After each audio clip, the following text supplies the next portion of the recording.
ओम श्री सद्गुरुवे नमः। ओम नमो भगवते वासुदेवाय। अथ त्रयोदशोऽध्यायः। राजा निमि के वंश का वर्णन। श्री शुकदेव जी कहते हैं, परीक्षित, इक्ष्वाकु के पुत्र थे निमि। उन्होंने यज्ञ आरंभ करके महर्षि वशिष्ठ को ऋत्विज के रूप में वर्ण किया। वशिष्ठ जी ने कहा कि राजन, इंद्र अपने यज्ञ के लिए मुझे पहले ही वर्ण कर चुके हैं। उनका यज्ञ पूरा करके मैं तुम्हारे पास आऊँगा, तब तक तुम मेरी प्रतीक्षा करना। यह बात सुनकर राजा निमि चुप हो रहे और वशिष्ठ जी इंद्र का यज्ञ कराने चले गए। विचारवान निमि ने यह सोच कर कि जीवन तो क्षणभंगुर है, विलंब करना उचित न समझा और यज्ञ प्रारंभ कर दिया।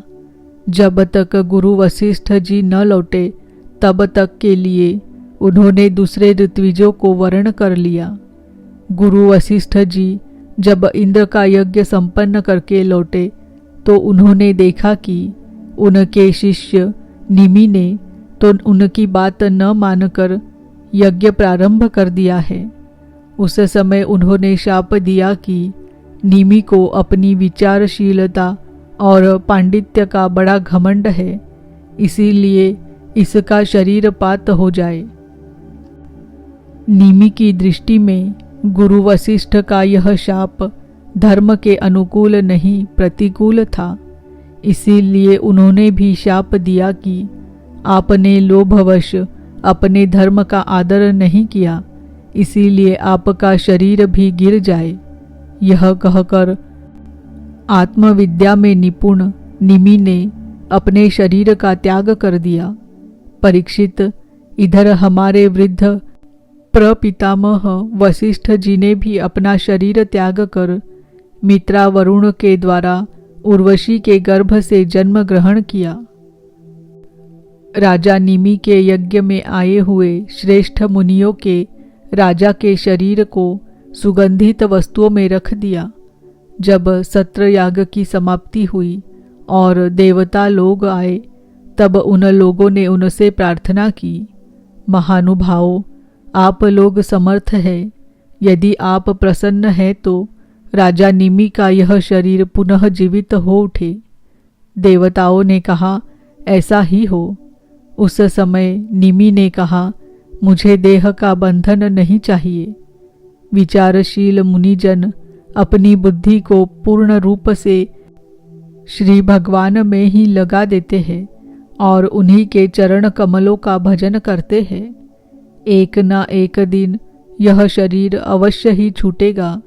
इस भय से भीत होने के कारण वे इस शरीर का कभी संयोग ही नहीं चाहते, वे तो मुक्त ही होना चाहते हैं। अतः मैं अब दुख, शोक और भय के मूल कारण इस शरीर को धारण करना नहीं चाहता।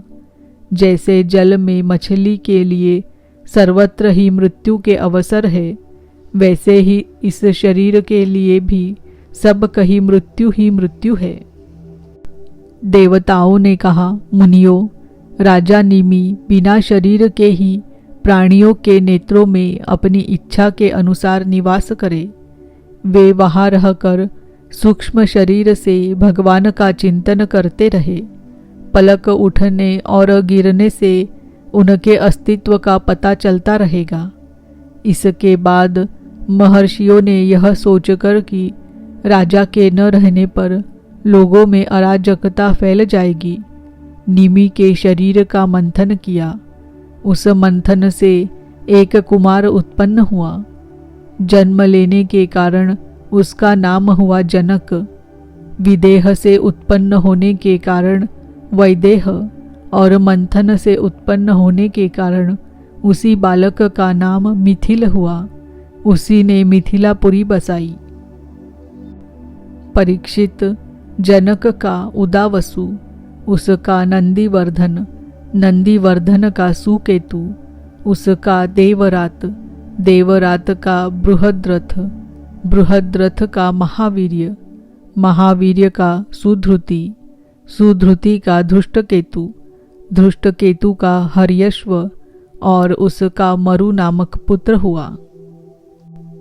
मरु से प्रतिपक, प्रतिपक से कृतिरथ, कृतिरथ से देवमीढ़, देवमीढ़ से विश्रुत और विश्रुत से महाधृति का जन्म हुआ। महाधृति का कृतिरात, कृतिरात का महारोमा, महारोमा का स्वर्णरोमा और स्वर्णरोमा का पुत्र हुआ ह्रस्वरोमा। इसी ह्रस्वरोमा के पुत्र महाराज सिरध्वज थे। वे जब यज्ञ के लिए धरती जोत रहे थे तब उनके सिर यानी हल के अग्रभाग फाल से सीता जी की उत्पत्ति हुई। इसी से उनका नाम सिरध्वज पड़ा।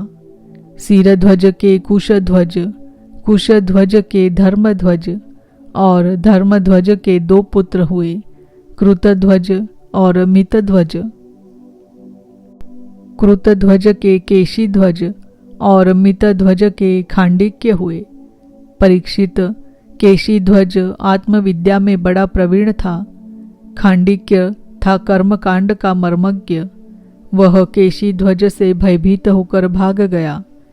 केशीध्वज का पुत्र भानुमान और भानुमान का शतधूम्न था।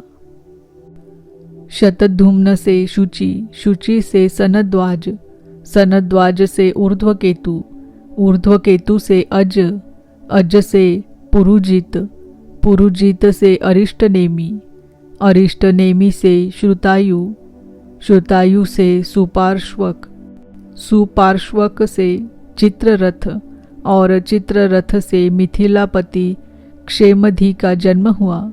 क्षेमधि से समरथ, समरथ से सत्यरथ, सत्यरथ से उपगुरु और उपगुरु से उपगुप्त नामक पुत्र हुआ।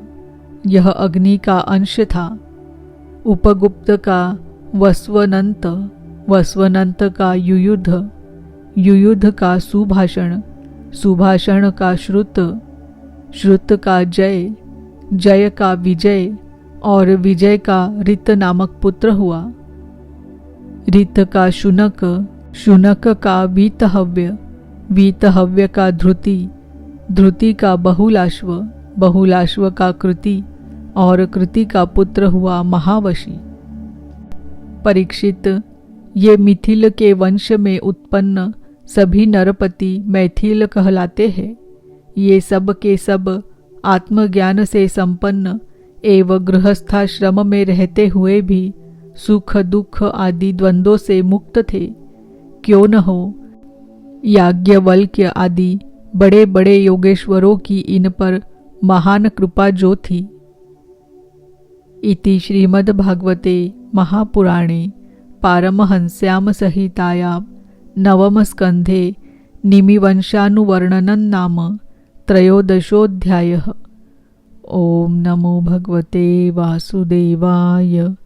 ओम नमो भगवते वासुदेवाय। ओम नमो भगवते वासुदेवाय।